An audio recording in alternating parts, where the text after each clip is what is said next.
Hello there and welcome to our second and final edition of News Tonight here on UBC TV.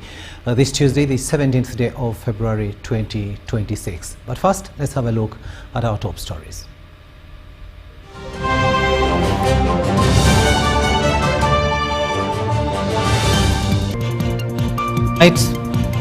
Legislators assess the task to revive the glory of Uganda Airlines. IGG unveils fiscal year 2025-2026 to 2030 strategic plan and the client charter. Uganda AIDS Commission to collaborate with truck drivers to curb HIV/AIDS spread. And in sports, Uganda expresses interest to host 2031 African Games.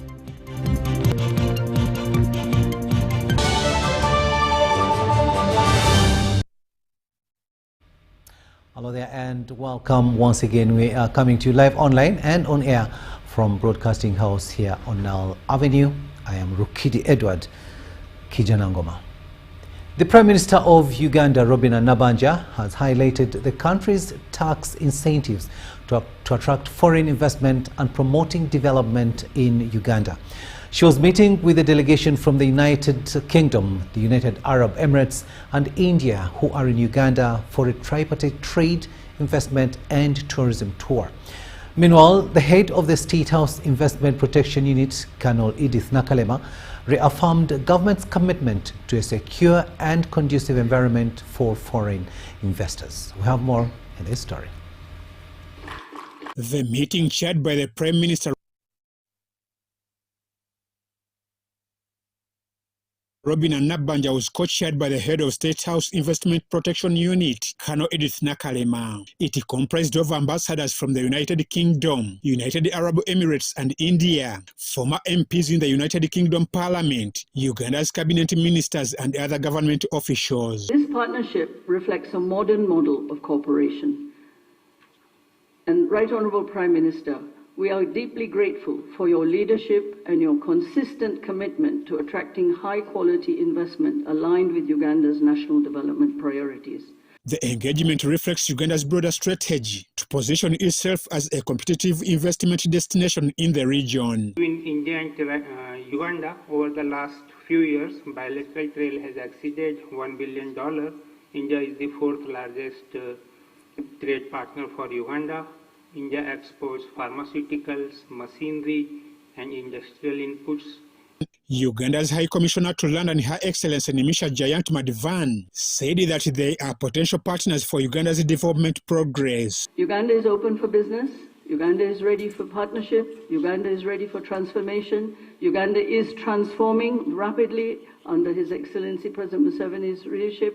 Tourism is something that is now industry, as you already heard, that's on. The tripartite trade, investment and tourism tour reflect a growing partnership that underscores the continued development of Uganda's economy. You'll hear shortly from Lars Jensen. The Chamber plays a really central role in mobilising investment in Uganda, representing 58 members across 17 sectors, 22,000 jobs here in Uganda. We are delivering long-term, high-quality investment in support of the ATMs, in support of tenfold growth, from the $46 million GridWorks partnership to the €150 million Nexus Green solar irrigation programme. And we're really putting our money where our mouth is, and I hope that you can see that we're here for the long term.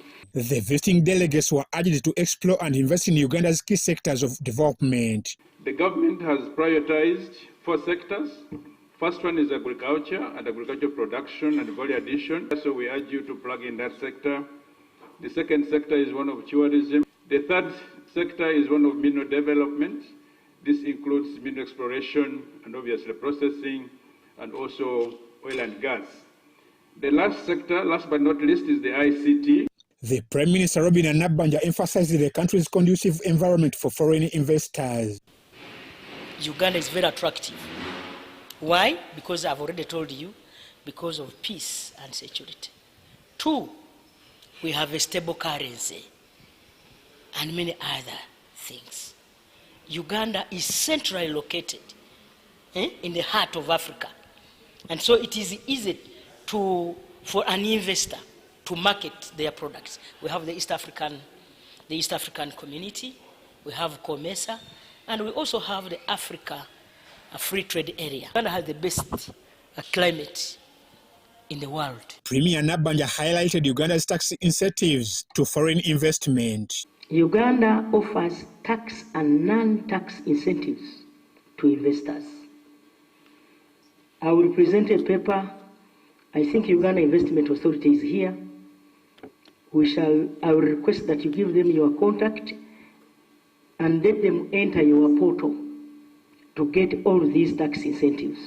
Meanwhile, the head of the State House Investment Protection Unit, Kano Edith Nakalema, assured foreign investors of a conducive environment for investment and development in Uganda. The protection unit is established by His Excellency the President of the Republic of Uganda, and our work is to ensure that everyone that adds value is given every attention, is protected from wrong elements. When we are protecting the investors, we keep in mind that we have the backing from now His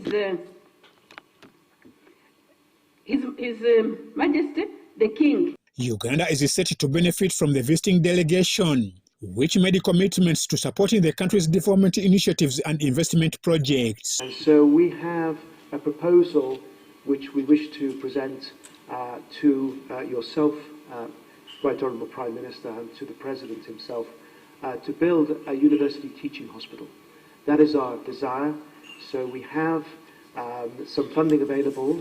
We have a gift of about 35% of the contribution to the overall cost of that university teaching hospital, which comes from the United Arab Emirates, a royal family fund in the UAE. Amwai Vanjuko for UBC.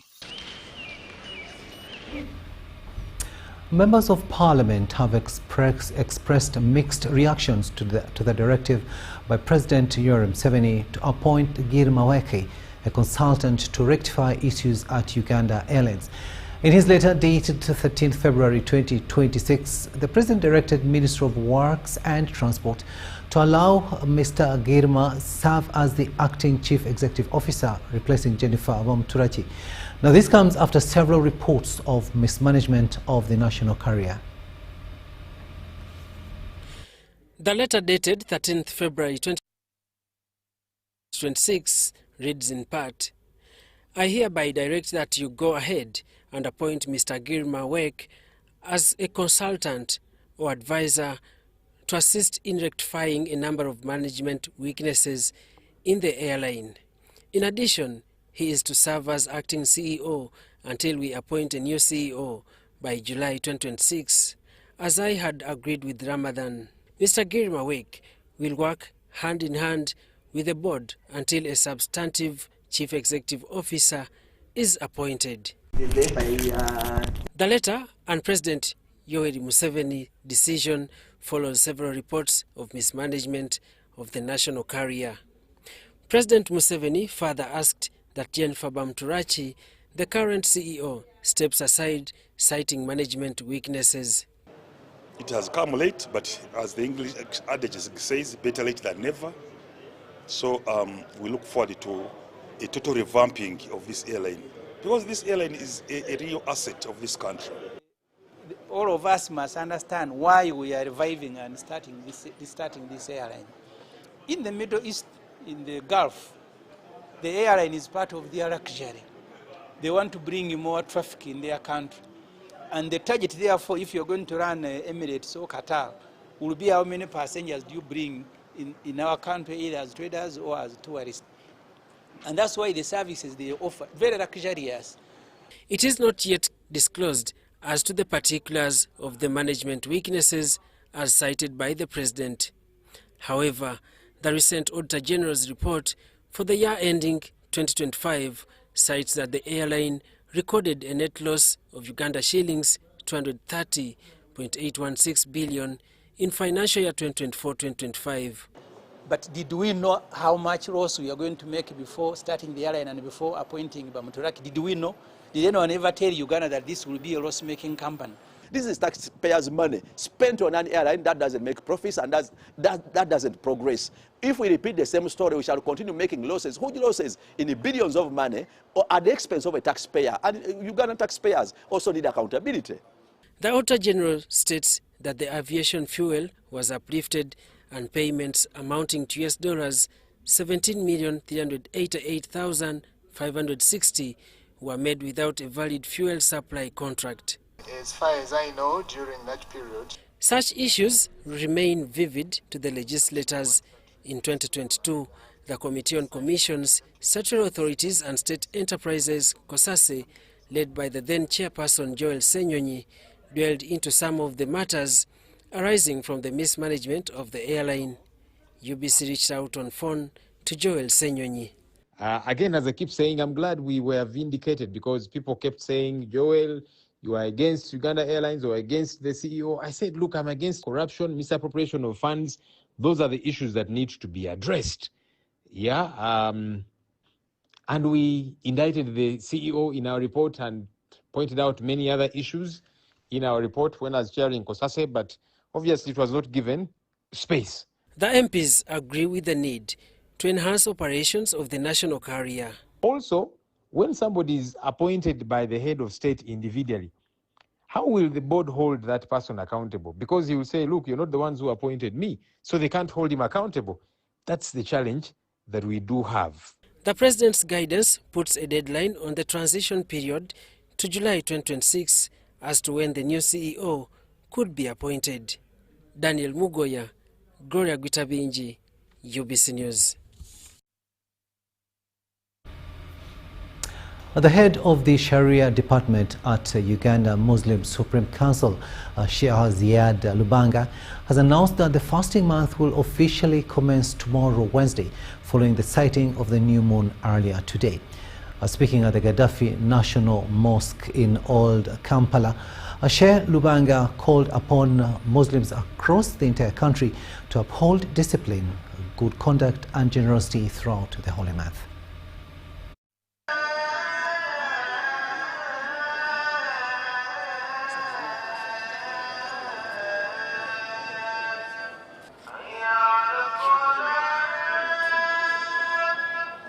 Of Allah, the most gracious, the most merciful.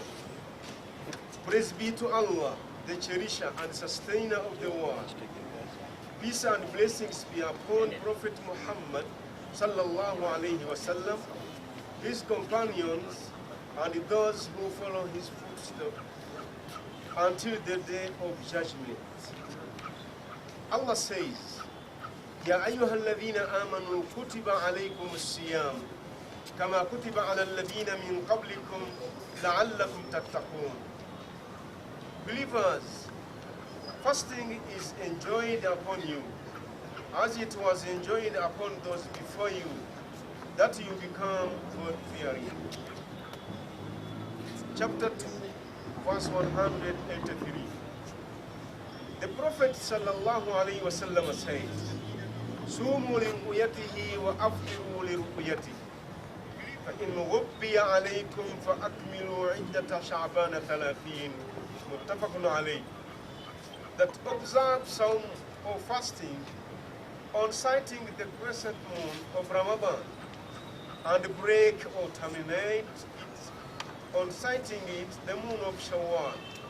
But if the sky is cloudy before you, then complete the number 30 days of the month of Sha'ban. Agreed upon Bukhari and Muslim. Brothers and sisters, I would like to inform you that the present moon of Ramadan has been sighted. This evening, 17th February 2026. The fasting for this year will therefore commence tomorrow, Wednesday, on 18th February 2026.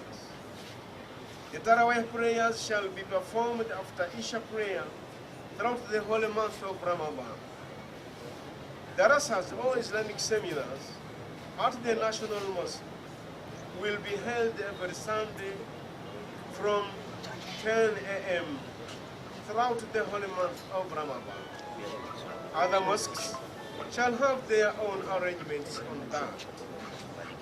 On behalf of Uganda Muslim Supreme Council and His Eminence, the Mufti of Uganda, Dr. Sheikh Shaban Ramadan Mubarak, I wish you a successful fasting during the holy month of Ramadan.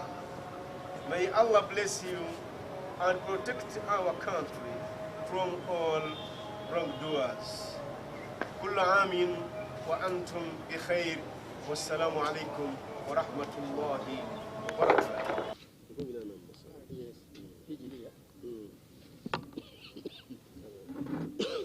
Sheikh Ziyad Lubanga, the head of the Sharia department at the Uganda Muslim Supreme Council, announcing that the holy month of Ramadan, that is fasting, will begin tomorrow. Now, to matters pertaining to the health sector, Uganda AIDS Commission has announced plans to formulate policies that incorporate community-based initiatives aimed at combating the spread of HIV/AIDS. While inspecting the operations of the Truck Drivers Health Center in Natete, the director at the commission, Dr. Daniel Byamkama, reiterated the multi-stakeholder engagement in the fight against HIV/AIDS.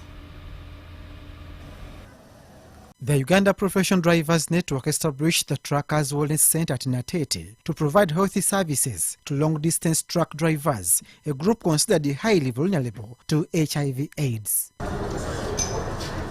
We have been able to, as ourselves, put in resources to even meet the standards of government, to register a formal clinic.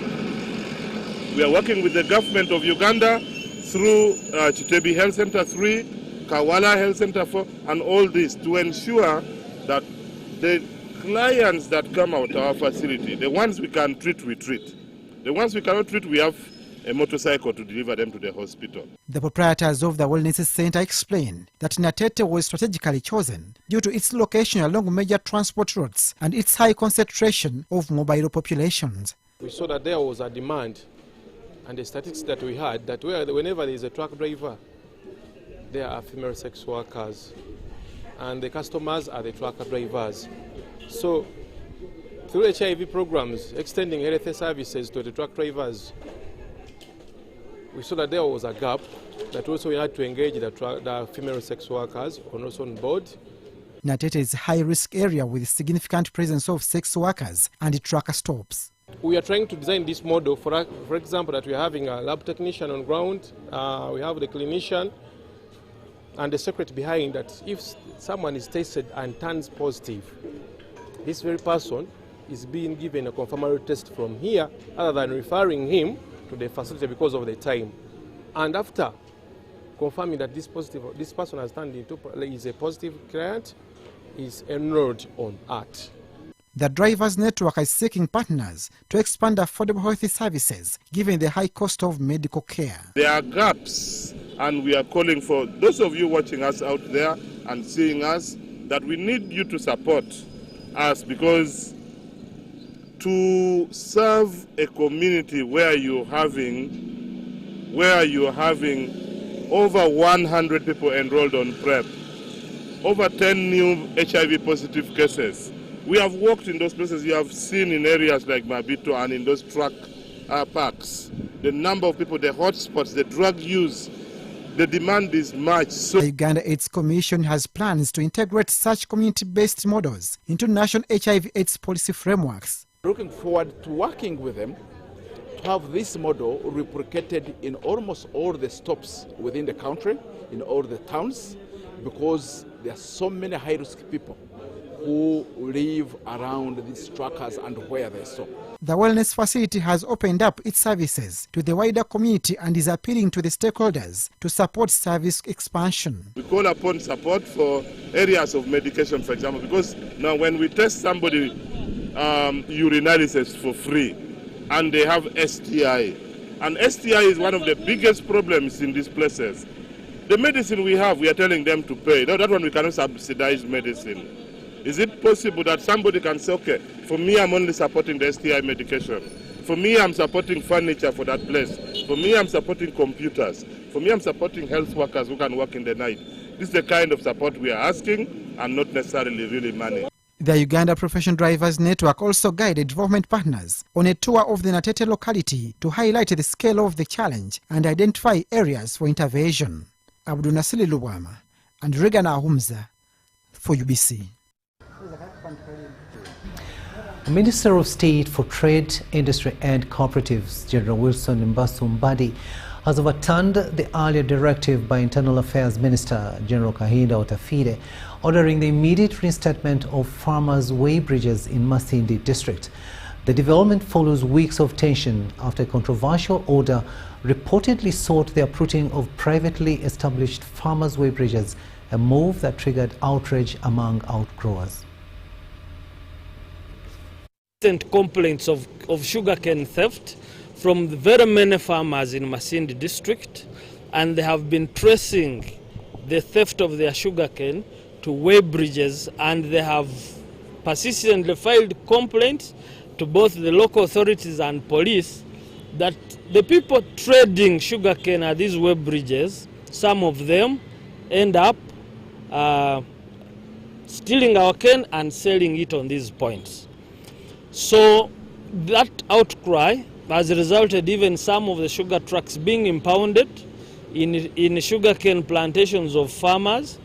So because of all that, police launched an investigation into these complaints, and last week the Minister of Trade, acting on instructions of the Minister of Internal Affairs, who had received a police report to that effect, directed that weighbridges be stopped and suspended because of those illegalities. So the State Minister of Trade called a meeting today of the different stakeholders to harmonize their concerns, because there are some who are saying the closure should continue, others, a few of them saying there is need for lifting the closure. So he called us so that there is harmony between the different stakeholders. The minister, the various stakeholders resolved that there is a need for harmony in the industry, and that millers interested can buy the cane directly, sugar cane directly from farmers in the field and take it to the factories, thus removing the middlemen who were on the weighbridges. Number two, we also agreed that the Resident District Commissioner is going to convene a meeting that will propose possible locations of these roadside weighbridges in areas that are agreed upon by the different stakeholders. But we all unanimously observed the challenge of sugarcane theft fueled by the roadside weighbridges, and we agreed that there is harmony and streamlining required by the different stakeholders to ensure that the industry runs without necessarily disadvantaging either the farmers or the millers, so that Francis Mujerwa, the Kinyara Sugar Public Relations Officer, shedding more light there on the weighbridges. Now, Kampala Capital City Authority has inspected and confirmed the presence of market spaces in several of its 17 markets that total up to 2,520. KCCA Communications Officer Daniel Nwabine has emphasized their commitment to evict all hawkers from the streets, urging them to take up the spaces as soon as possible. It's just a day remaining for KCCA to start evicting vendors and hawkers from Kampala streets. In a routine check, KCCA has inspected its markets, including Usafi, Usega and Kamocha, with all the 17 markets having 2,520 free spaces for take-up. Let's take this opportunity and take up these spaces that are in government markets for free. And for those who want to go to the private markets, we have 69 of them. Their contacts are available. With the investment that government continues to put in these markets, most have been abandoned by vendors who they believe are roaming on the streets of the city. Someone has locked a lockup or a shop, or even those pitches that are lockable in a government market, and 90 days have exceeded that locking, we shall freely reallocate that space. Usafi Market in the city centre has a capacity of 3,000, but currently registered vendors are only 1,000. Busega Market, with state-of-the-art spaces, has also been largely abandoned by vendors. Era ffe twali twaginyiigira dda nti okulaba akatale kano konna akanene akataliimu bantu naye KCC n'ebanga eremeza abantu ku makubo ensonga eyo twali twaginyiigira dda. Tuli basanyufu nnyo kubanga akatale kano tewali muntu asasula okujjako ssente z'amasannyalaze ne security naye ebifo abantu mwe bakolera si byakupangisa bya bwereere. But why do vendors flee the markets? Akatale kano kazimbwa bubi amakubo gaako agakayingiza bagakweka. Balongoose ebintu bakomyewo emmotoka eziri ku makubo ne baganda baffe bakole ki babaleeta awatonya basibewo kati nga wano watonya naawe walaba tewetaaga kulaga bulazi olaba nti enkuba singa ekusanga wano tosaakola ki kuyimirirawo.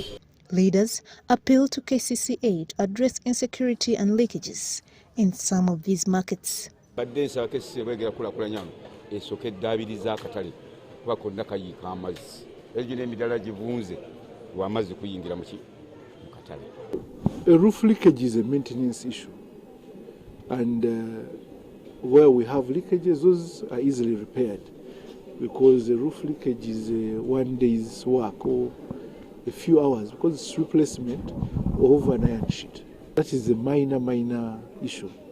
The KCCA Market Supervisor Moses Musimire emphasized that these market spaces are free of charge across all the 17 markets. We can provide stores, spaces for the street vendors who are out there.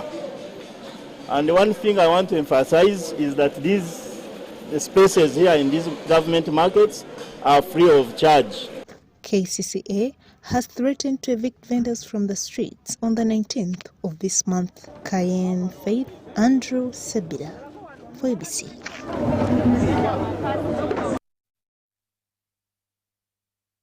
ABC News Tonight will now take a short break, but we shall be coming back with much more.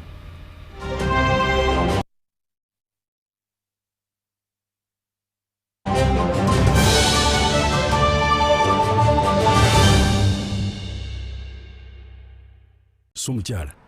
Yes, Daddy. You know the children are going back to school and things are a bit tight. For now, why don't you take half of the fees to junior school, and for the school van contribution, we shall pay later. Daddy, why don't we pay using MTN Momo, where we stand a chance of winning school fees for a whole year and more? By the way, you can also apply for a school fees loan, and also participating schools can win a school van. That's right! Win school fees for a whole year and more. Get Momo goodies and a school van for participating schools. You can also apply for a school fees loan. Simply dial *165*80# or use the Momo app.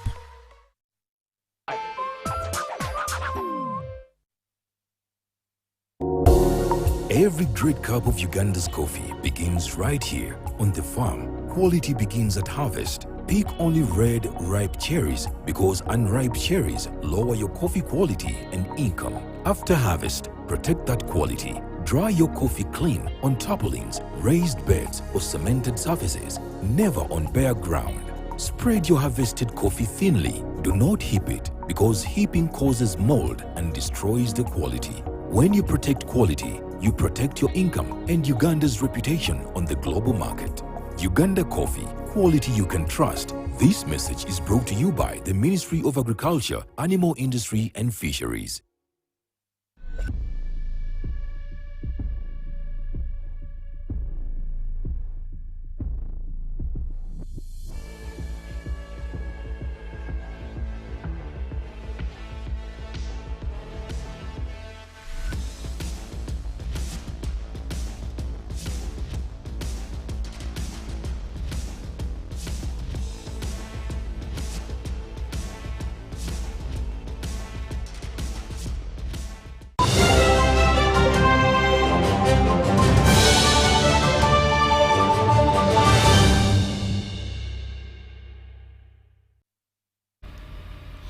Welcome back. The Patriotic League of Uganda medical team has celebrated their achievements in Kampala, calling for government recognition to expand free medical services nationwide. Take a watch.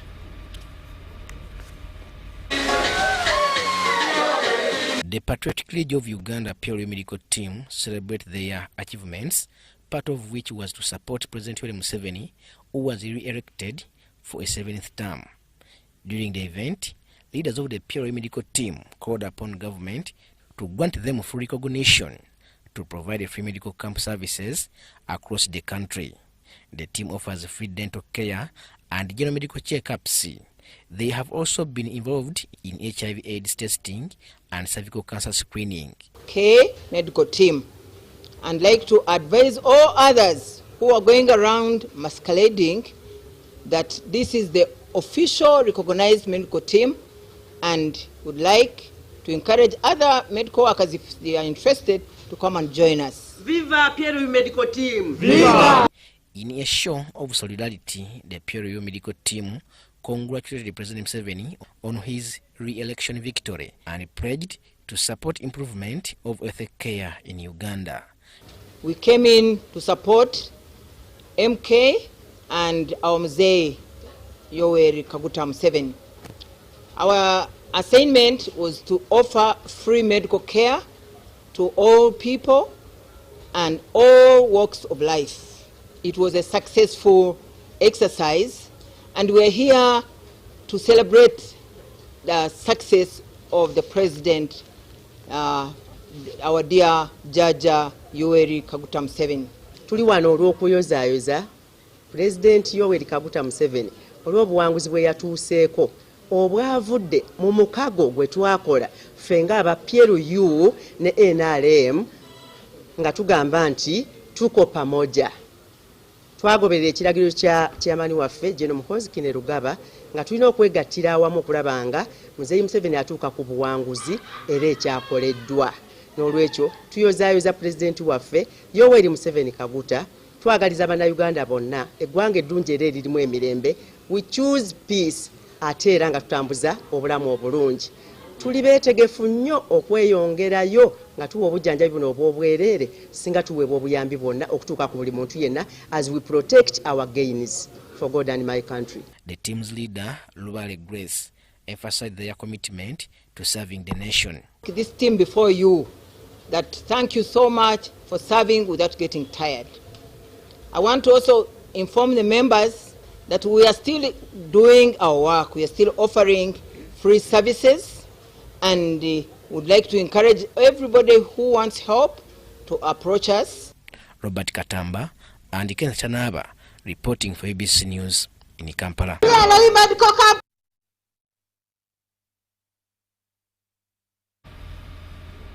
The Acting Commissioner for National Guidance and the Minister of ICT and National Guidance, Jonah Jackson Bakarikwira, has challenged media personalities to champion Operation Harmony, Musevenism and Musevenomics agenda. He was addressing the media personalities in Jinja City. Bakarikwira said the media is vital in mobilizing citizens. He also encouraged them to form a circle to tap into government development programs. As the author of my guide, I feel that now in your strategic planning, you're vibrating for the way forward. Let it be guided by the ideology of the nationalist movement, focusing on patriotism as one of the pillars that can cause us to achieve what we want. We are here at Victoria Nile Primary School, gathered as members who participated in the media campaign for Operation Harmony, Musevenomics and Musevenism in the Busoga sub-region.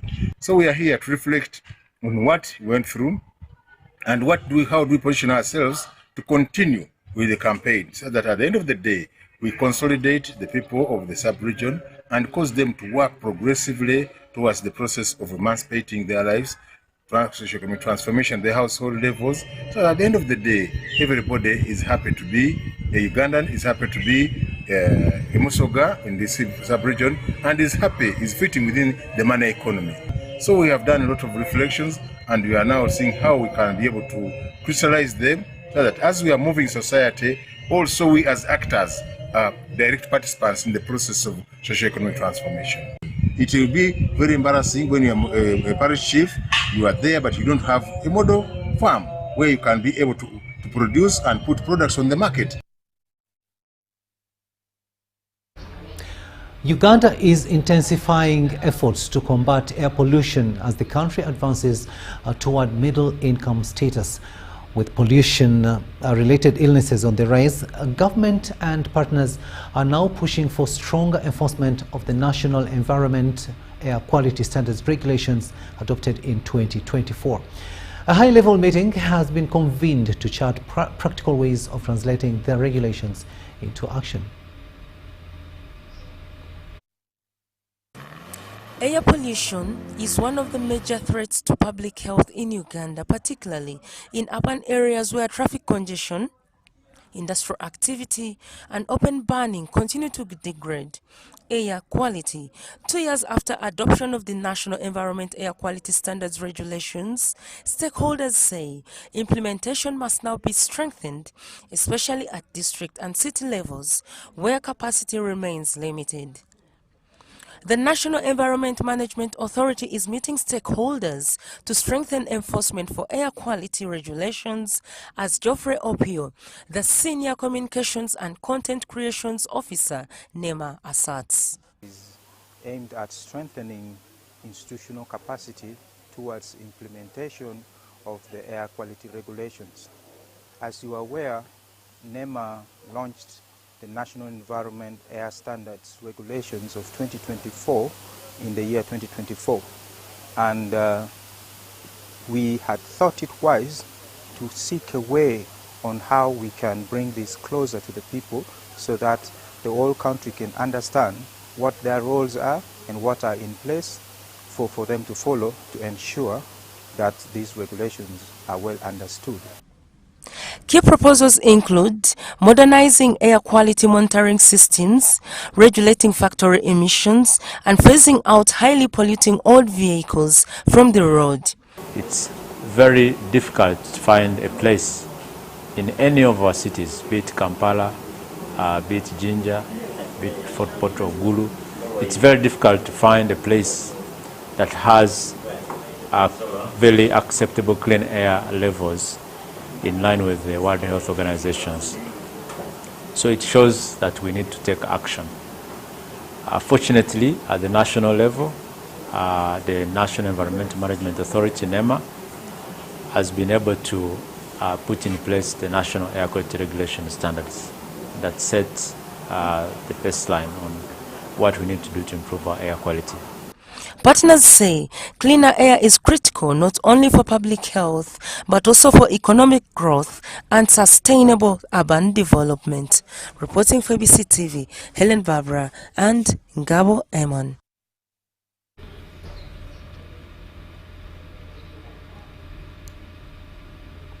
Over 10 families living at Kiijjanangoma village in Kasangati, Wachiso district are having sleepless nights following threats to evict them from their bibanja they have been living on for over 40 years.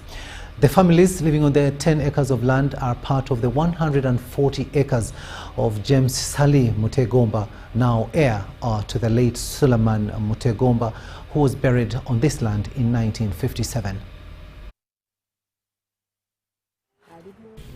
This is the burial ground of the late Suleiman Mutegomba, who was buried in 1957. This village was named Kiijjanangoma after him. It is located in Kasangati, Wakiso district, where the 10 acres land occupied by 10 families is threatened with eviction. James Sali Mutegomba, to whom tenants pay ground rent, manages the estate and is heir to Suleiman Mutegomba. The heir, James Sali Mutegomba, says the wrangles began in 2018 when Kim Khan Property Masters claimed ownership of the land and was threatening to evict bibanja holders. Now these people here are in trouble. They are always terrorizing them. They are always telling them to go away from this area. They want to kill them. But we are telling the government, we are informing the government, we are informing the Minister Mayanja to come and help us, please, to come and help us, because we are in great trouble with those land grabbers. They want to take this land from our tenants. My tenants are many. They have got more than 10 families. He told Bibanja owners not to be threatened since he has valid ownership to the land. The Bibanja owners appealed to the Minister for Lands, the Prime Minister's office, to intervene.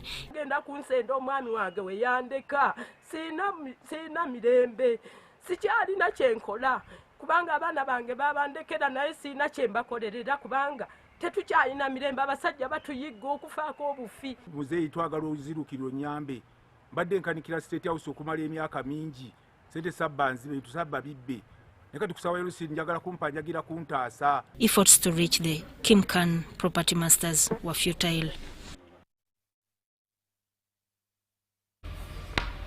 Now, familiarity with the lake may be fueling a false sense of safety as drowning on waters continue to be a silent killer among lakeside communities.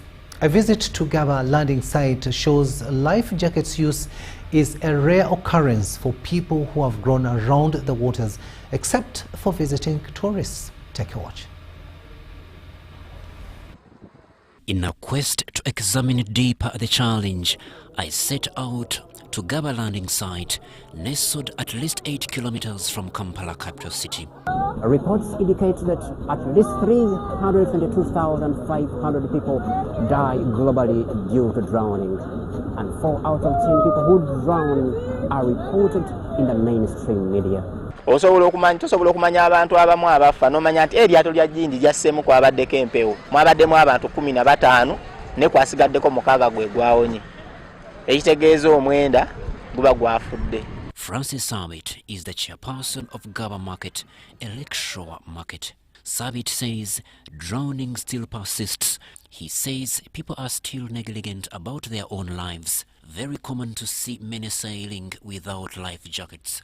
Kati abantu bana abapya betulambuza ku mazzi bo life jacket bazambala naye abatambulirako ababulijjo ye aba yakifuula okitegeera takyalina scared mu mutima asobola okutambulirako nga tajambadde.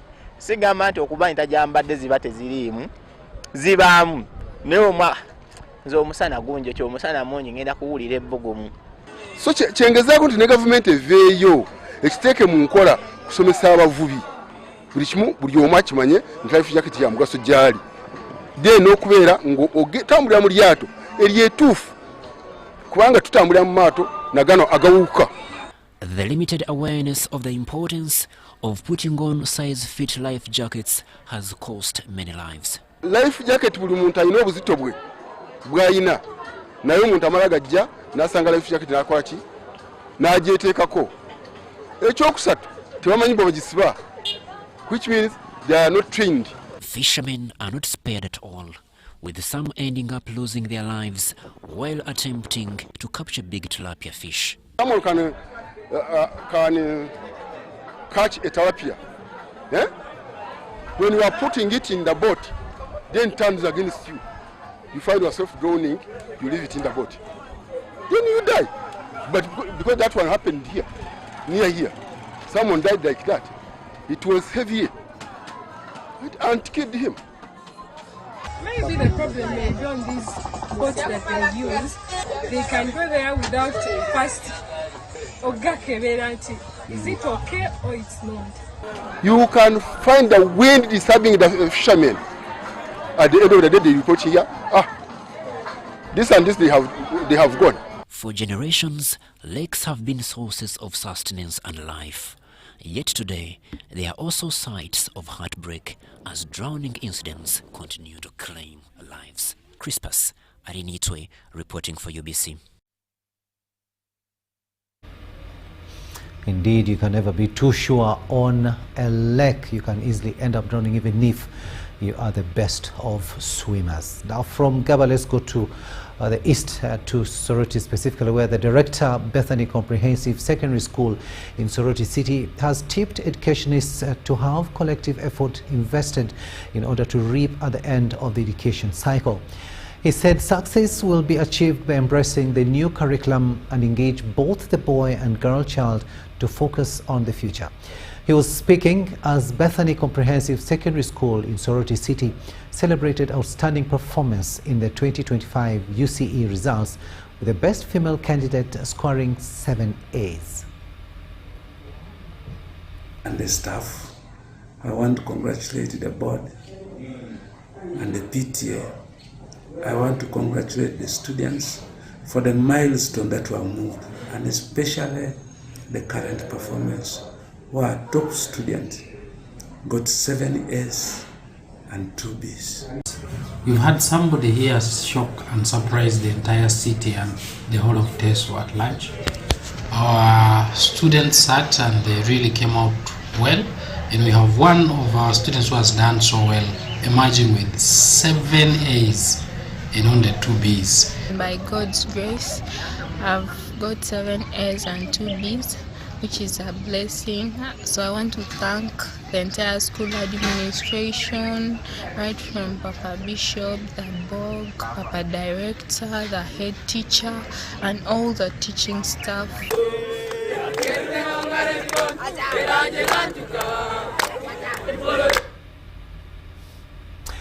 The director of the Nile Cultural and Social Development Association, Yekwaso Burhan, has advised Muslim students to fully embrace the dual curriculum so as to excel in both secular and religious education. He was officiating as chief guest at a Thanksgiving service for Bombo Muslim Secondary School candidates who sat the 2025 UCE examinations. In his address, Burhan likened the dual curriculum to a footballer who can skillfully use both legs, emphasizing that Muslim learners who balance religious and secular studies position themselves for greater opportunities in life. So somebody who is moving with 2 legs is somebody who is advanced and more better than a man who is moving, or a woman who is moving with the 1 leg. That is one. Then 2, somebody who has undergoing a dual curriculum, that is secular and theology education, can fit anywhere in this world.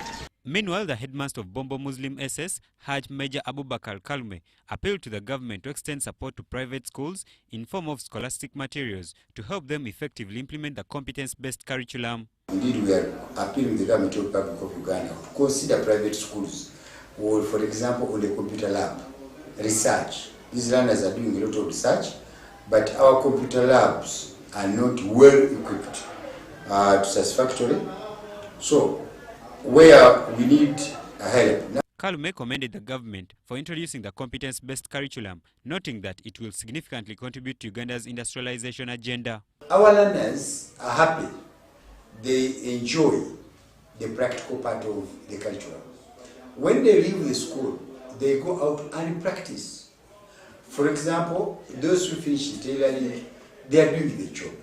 You see, number 3, looking for money. They help the parents in looking for the fees.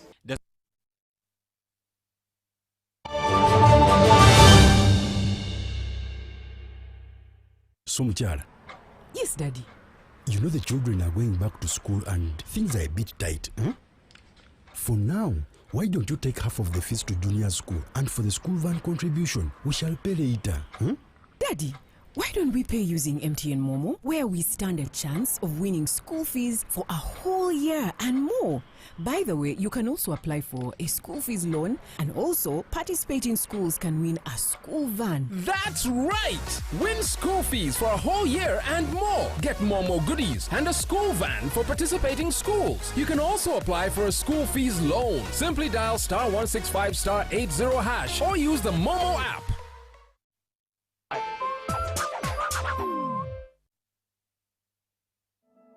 Across Tilenga's host communities, families are accessing transformative opportunities. Youth are gaining practical skills that lead to employment. Farmers are getting improved yields and stepping into profitable value chains. Local businesses are joining supply networks once considered beyond reach. Women are accessing programs that open new opportunities and strengthen their voices and well-being. families are benefiting from improved infrastructure that makes access to essential services easier, faster, and more affordable. Communities are shaping decisions, ensuring development reflects their needs. This is progress you can see, feel, and live every day. It is real shared value, where communities do not simply live near development, but experience it in their lives. And it's about growing together and building a future rooted in sustainable development.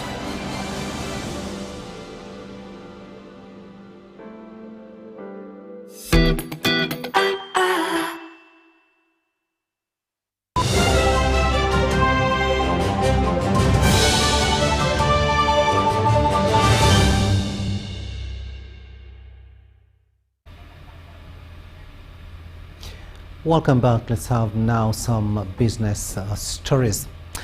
The Infectious Diseases Institute, IDI Sacco Limited, has launched a strategic partnership with Power Peak Energy Uganda Limited to provide renewable energy to people at a subsidized fee in order to support climate mitigation and resilience efforts. Through this collaboration, IDI Sacco members will gain improved access to affordable clean energy solutions that will help them reduce energy costs, promote environmental sustainability, and strengthen community resilience against climate change impacts. Our reporter Ivan Juko gives us more.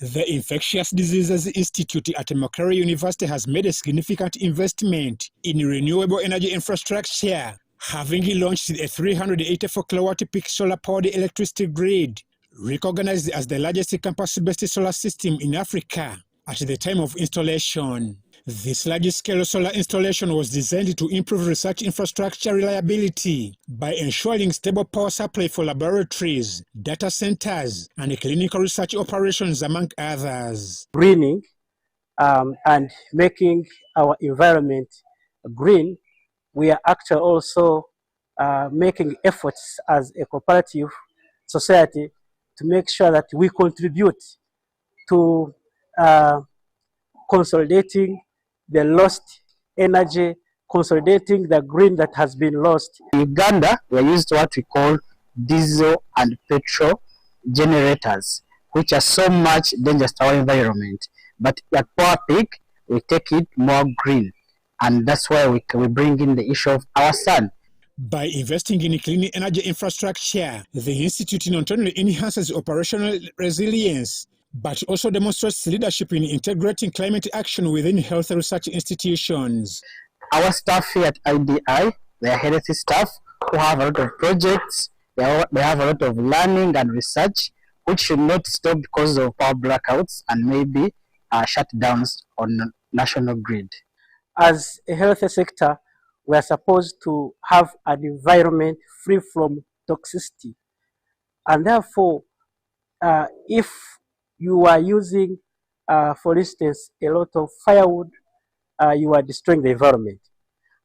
If you are using other means of getting ready, say your meal, through destruction of the environment, you are causing harm to the environment. So we come to this partnership to ensure that we also contribute to a healthy sector. This initiative is implemented through a partnership with the Power Peak Energy Uganda Limited, which serves as the technical lead and implementer of renewable energy systems. The collaboration is designed to extend reliable, clean power solutions to over 1,000 households, while strategically linking public health outcomes with the climate mitigation efforts. The solution basically is to work with the SACCO to be able to provide solar to homes, households, and individuals of the members of the SACCO. To us, this is not just a business, but an enduring solution to Uganda's population, by beginning and piloting with the IDI staff. Here, we are trying to say that you have been paying quite a lot of money, and now we are going to bring energy in an alternative source of energy that will not do away with, it will not say that you are going to do away with the electricity. No, you'll cut down on your electricity, but use more of solar. The partnership will specifically focus on health-related environmental core benefits, while also integrating climate adaptation measures into design and implementation. Amwa Evanjuko for UBC.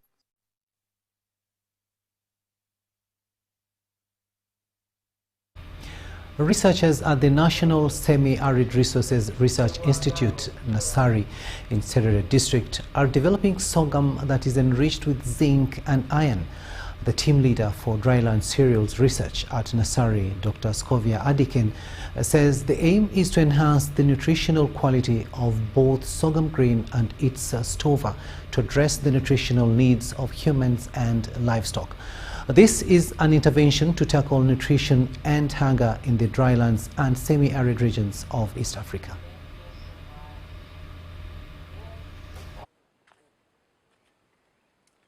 So this project actually targets to improve those micronutrient content in the sorghum materials that we have. And looking into that, we've gone ahead to characterize all the sorghum that we have, both the released and those which are not yet released, to identify those ones which have high level of iron, those ones which have low level of hydrogen cyanide, and those ones which have low level of phytate and tannins. The reason why hydrogen cyanide is because livestock feed on the stovers of sorghum, and if the hydrogen cyanide content is very high, it can actually cause death in animals. And these are the silent things sometimes that happen and our farmers are not aware of. So we want to ensure that any sorghum that we take out there must have high iron content in the grain and zinc, but also the stover must have low level of hydrogen cyanide.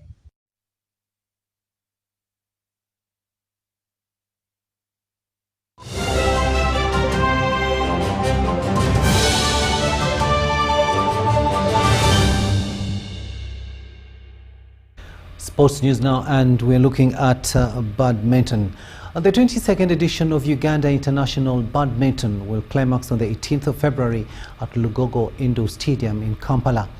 Over 40 countries confirmed to feature in the 5-day tournament, which will also double as opportunity for players to garner points ahead of Olympic Games. Thailand, Ukraine, Israel, Spain and Uganda are some of the countries due to lock horns in the competition. Simon Mugabe, the Chief Executive Officer, Uganda Badminton, says the tournament kicks off tomorrow, Wednesday. The top 48 in the world in the men's single. Prize money, of course, is $20,000. And of course, the winning points, men's single, women's single, doubles, is 4,000 points, which is very big. If an athlete comes today and is ranked maybe 50, by next week, Tuesday, when we do the ranking, it will be 35 because of that. And my expectations in this tournament are we're going to be gaining much experience, especially that we're going to be playing players from who are ranked in the top like in the world. So it's going to help us learn how to play some strokes and how to manage the game pressure on court, and to interact with them and find out what they did exactly to get to that point. Before our tournament in Gaborone, we had a team training. We managed to train together for a while so that we can compete in Botswana. But after that, we came back here in Uganda we're having our tournament in Uganda International, serving a lot of players, but we have to get more experience.